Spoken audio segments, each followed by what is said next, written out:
Hi, I'm Matt Collins. I'd like to welcome you to Bob Weber Auto Mart on Douglas Avenue here in Racine, across from Douglas Park. We specialize in 1-year-old, low mileage, almost new cars. And if you'd like to stop by and see them, or see them on our website, bobweberautomart.com, we could save you between $5,000 and $10,000 on your next almost new car purchase.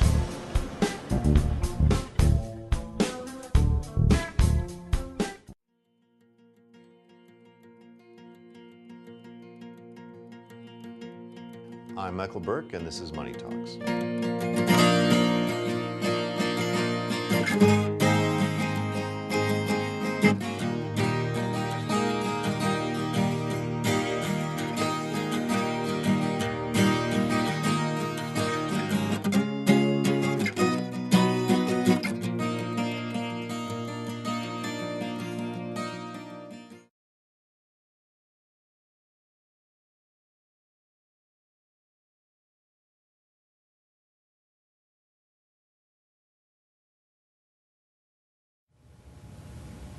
Hi, welcome to Money Talks, the Journal Times online business show. I'm your host, business reporter Michael Burke, and today we're with Therese Fellner from Gateway Technical College. Therese, I believe your title is Executive Director for Strategic Initiatives, right? Right. Mm-hmm.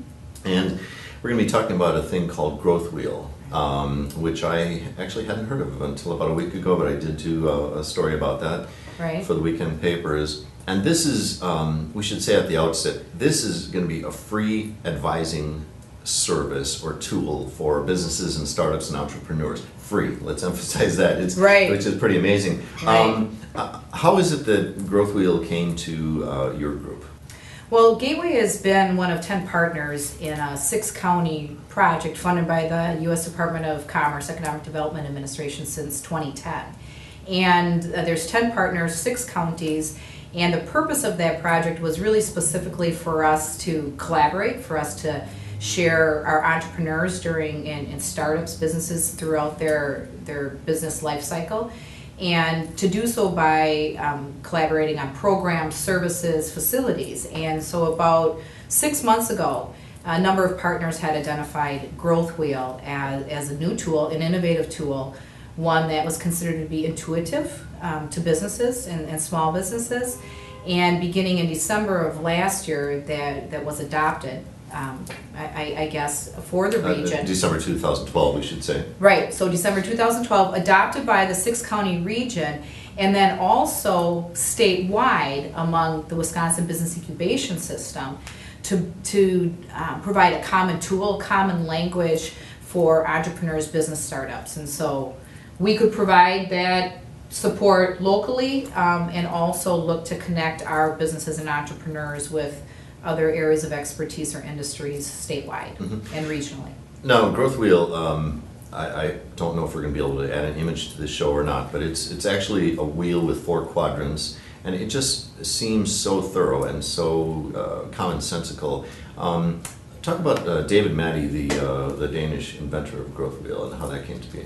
You know, he tells an interesting story because he had been a successful entrepreneur and had started and then exited, sold, a number of businesses. Yeah, and by the way, starting at age 15, and according to his biography, started companies in 4 different continents. Right. I know at least one of which he mentioned to me. It was a company he started, and it reached 70 employees by the time he sold it off. So. Well, and interestingly, it's interesting that you say that because he's probably trained in Growth Wheel on at least 4 continents. Up to this point as well. I know both of us, I think, have communicated with him recently in Johannesburg. So, he tells a story having kind of been there, done that in terms of having run a successful business, and because he had run a successful business, he was identified as somebody that could help others. And so he was asked to deliver a business planning course, week-long, that he had never done before. And so he agreed to do it, and he said, well, I guess, I know a thing or two about business.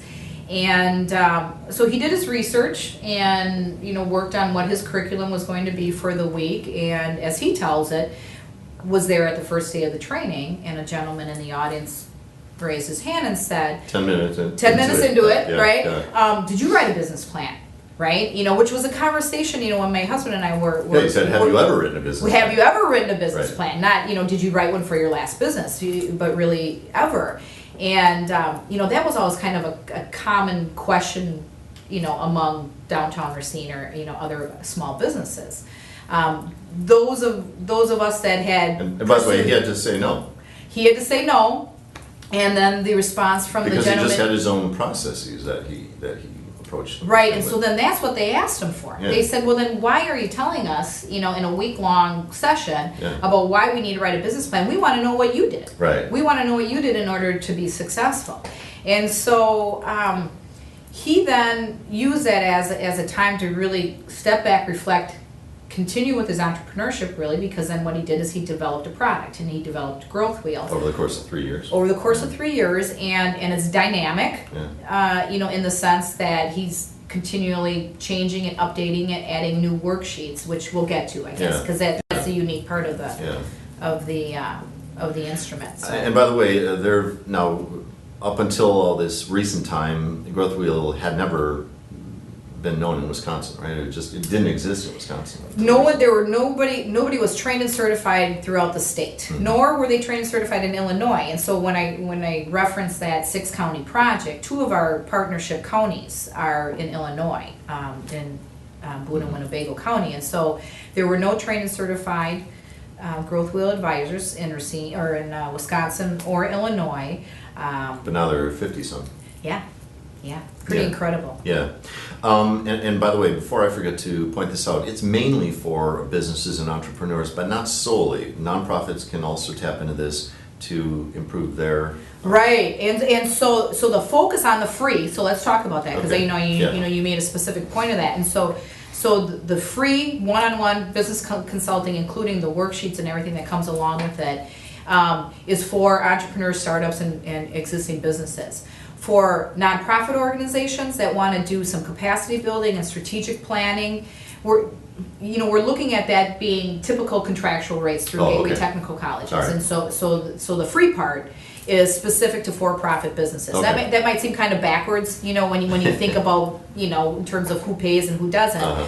But knowing where the greatest support is needed, and that nonprofit organizations, larger ones, right, often, don't always think like a business. Yeah. And I've heard complaints from nonprofits saying, nobody considers us a business either. And so, to really facilitate that direction of nonprofit organizations thinking more like a business, positioning themselves more like a business, considering all of those slices of the quadrant, for example, of each quadrant of the growth wheel, and going through the same steps as a for-profit business would. Okay.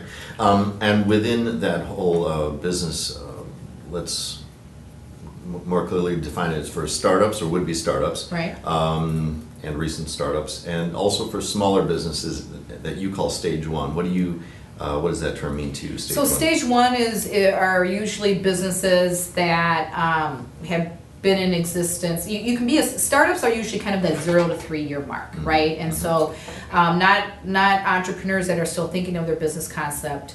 Startups are kind of that 0 to 3 mark. A stage one could be a 0 to 3 business, but what categorizes them differently is the number of employees and the amount of revenue. And so typically in the economic development world, stage one businesses are under 10 employees and $1 million in revenue. So anybody who has a business that fits into that, they could, even though they're making money, presumably, they could use this thing. They could use the service. Absolutely. Yeah. Even if they're doing well. So the interesting thing, and one of the things that I really liked about Growth Wheel 2 is the point that you just referenced, is that it can really help develop a business at any point in time. Mm-hmm. And so it can help a business over a stumbling block. It can help a healthy business consider different growth scenarios, and to be able to look at different revenue models, for example, or different areas for growth, and to really be able to either move them to a stage 2 business if they want to.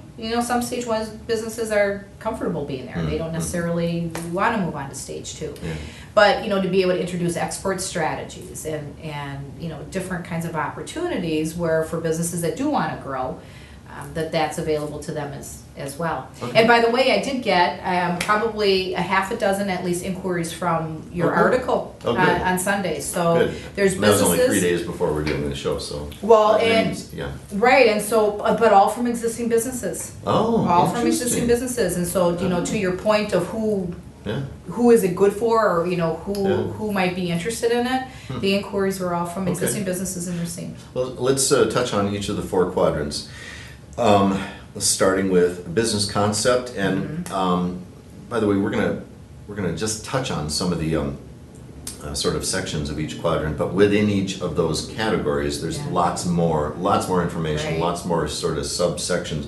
But the 5 main ones under business concept are idea, products, revenue model, customer portfolio, and market position. Yeah. Why don't you just talk a little bit about one of those 5 areas and what it might offer, or how it would. Well, I'll talk about it, I think, in 2 different ways. Okay. Because, for the strategic planning and the nonprofit piece, I've been doing a lot of the business concept, which is mission and vision, which isn't a bad place to start really for anybody. Sure. Even for new entrepreneurs or new startups, for them to really be solid on what they're trying to do, where they're trying to, and why they're trying to do it, and really kind of to flush that out. So that's the business concept piece out of that, or the business idea.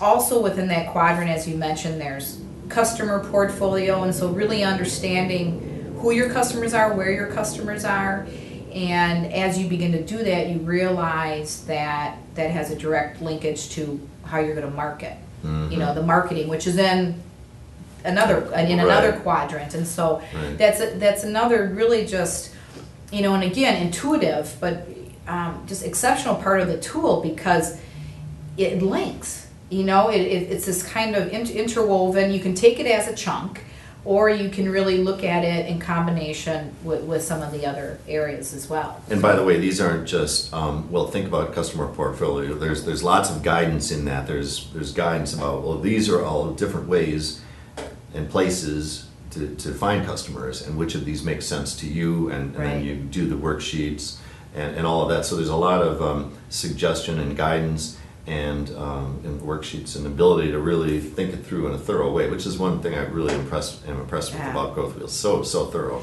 So you bring up a good point, with the worksheets, and so that, and so it's not just you and me talking, right? Right, You're a right. small business owner. It's not just you and I talking, and then we say, okay, I'll see you later, Nick.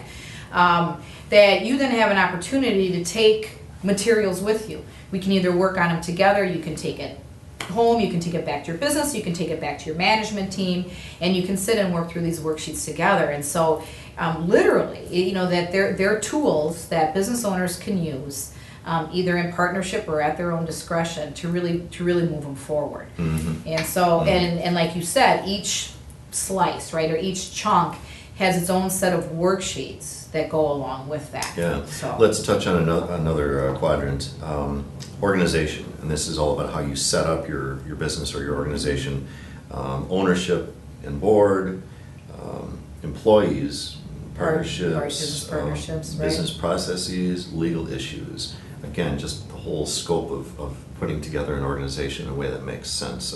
Right. Just pick one of those and touch on it. Well, so a good example of that and how things interact is, employees, right? And so a business could look at that, and they could look at to see what their strategy may be for adding employees, because in their mind they're saying, well, you know what? If I had more, if I had more sales, for example, then I would be able to sell more, and I'd do better, and I'd have more cash flow. Well, that really might be a conversation about employees. Right? So is it really about sales, or do you not, if you look at your employee base, by taking that piece of the wheel out and looking at those worksheets, do you have employees that are specifically designed and identified to sell, right? And so then if you want to increase your sales, which is on the operations side of things, how does that impact your employee piece? And then what type of accommodations, considerations do you need to make about your employees to be able to meet some of your other needs, if sales, for example, is one of them. So Right. Let's take another quadrant. Operations, including things like your financials, products and deliveries, IT systems, and facilities. What's something that strikes you about the operation? Well, financials, and and that's a good example of something that applies to everybody too. I mean, if anybody's going to look at the growth wheel and say that financials aren't something that they consider in their business, they shouldn't be in business, right? Or shouldn't be thinking of being in business. And so that particular slice of that quadrant, like you said, has a variety of worksheets. I mean, there's one on how to improve your cash flow. What are some things, ways that you can reduce your expenses to be able to improve your short-term and long-term cash flow, and to really be able to map that out. And it's I don't want to minimize it by saying it's a fill in the blank, but it's a guide, and it's a guide for a business owner to look at and say, okay, what are my direct costs? What are my personnel costs? What are my facility costs? And being able to list all of them, identify them, and then look then to be able to make the next jump of where can I cut? Where are my options to be able to reduce expenses? And to be able to really work that out in a way, then they can turn around and they can take action on it. Yeah. And to be able to say, well, gosh, I'm paying however much money for my internet connection. Do I have an opportunity to improve my cash flow by another $40, $50 a month, $600 a year that I could then turn around into marketing? And you just kind of alluded to something that David Matty stressed with me is this is a tool. He told me that on any given day, there are all kinds of things you could be focusing on, and it can sort of fragment your energies and all of that. Absolutely. But it's a tool for prioritizing. Well, what do I most need to focus on today? Helping you then make a decision and then take action. He really views this as a decision making and action taking kind of a tool. Yep, I absolutely agree with that, and that's really was the most attractive piece for the 6th county, and then for the extension of it statewide. It also has transitioned into a partnership with WEDC, our former Department of Commerce, and also UW Extension SBDCs in terms of adopting this statewide because it has that quality of decision making and action.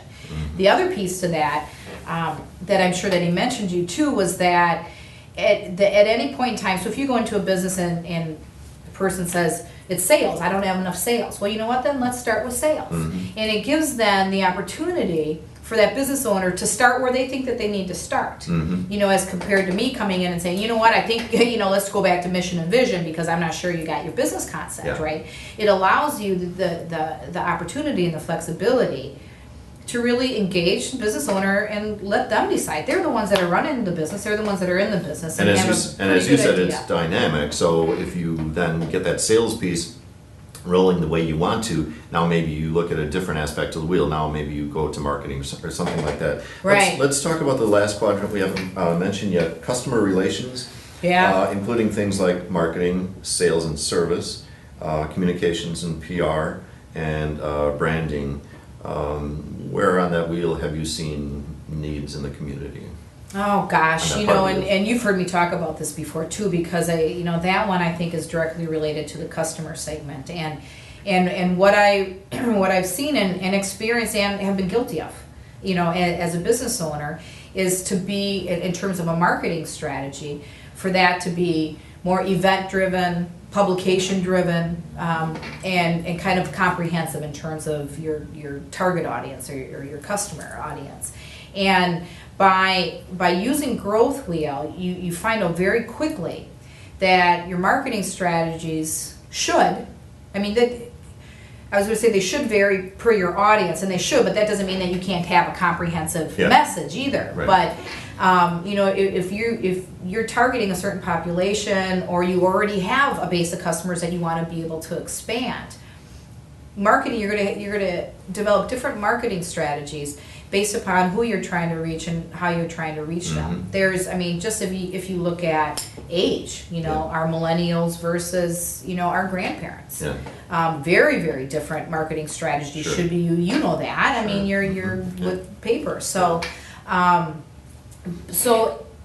far can you get on the marketing piece if you don't fully understand your customer segments? And so that's another piece of that integration where, Now, how will this work? somebody who finds out about Growth Wheel, they make a phone call or whatever they need to do, what will then happen?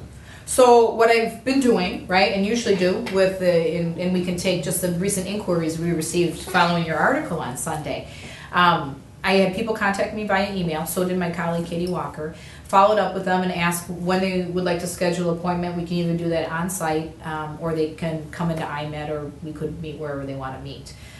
Knowing that small businesses and even existing businesses that are healthy, with a staff, oftentimes necessarily don't have the flexibility to leave site. Mm-hmm. And so, we make it as easy as possible. And then Gateway serves. But you'll do what then? What's that first session? So usually the first session is a 360 screening. So you take that full wheel, like you showed in the paper, and we can approach it in a number of different ways. Usually leave that up to the business owner to decide. We can either start by mapping where they think their opportunities are. And so, say for example, an existing business that wants to be able to grow in areas and feel that they have a really solid base, we could start by mapping, as I said, their opportunities. We can start by identifying their areas of need, what they think that they need help with, that they want support or direction or just even some connections on to be able to move that forward. And so then the business owner completes that screening and identifies where they want to start. Okay. And then from there, then we move to the workbook that has the different kind of worksheets and pages, and depending upon, so say somebody says, I want to be able to look at different marketing strategies. Okay, let's look at marketing. Let's look at your market position, and we can look at your marketing strategies. And then begin with that area. And so you'll have a conversation, you'll show them the worksheet, and if necessary, let them take it home, and then there'll be a follow-up session? Right, and so part of the screening tool, on the flip side,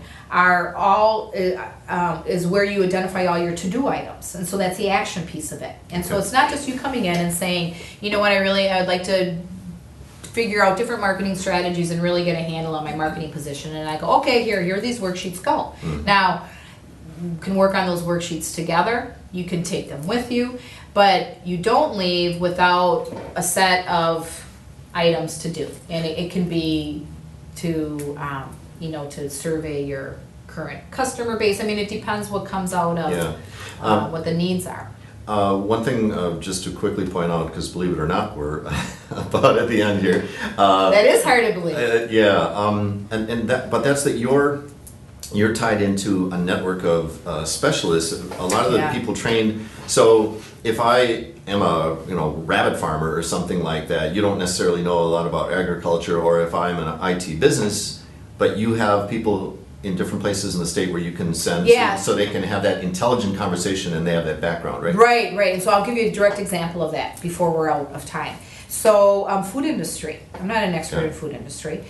We have a business in Racine County that has some great opportunities for scale up for food industry, food manufacturing. Tara Johnson, who was recently trained in Growth Wheel, part of the Madison SBDC, is the former owner of Tara's Whey, which was a company that was based outside of Madison, and she used whey to develop powder and ended up with this major food manufacturing plant that she sold to a Danish company.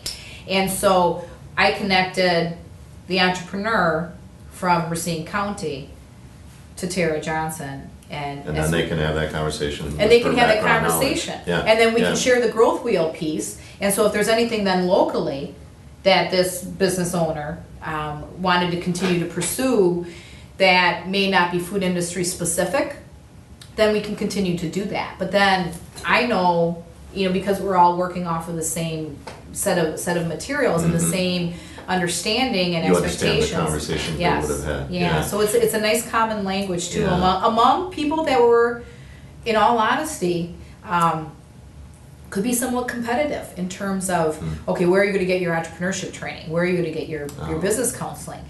Because there's WIBIC, there's SCORE, there's SBDC, there's Gateway, there's the business incubation system. And we have agreed at the leadership level that there's plenty of businesses to go around. There's no reason for anybody to fight over anything. And so thus really, really the active partnership among Gateway and WBIA and WEDC and the SBDC statewide to really develop collaborative strategies. And so we're going to be meeting regionally in the 4 quadrants throughout the summer to really identify ways that we can serve all of our businesses the best and not stumble over each other either. Last question, how does somebody take action if they're interested? They call me, they can email me.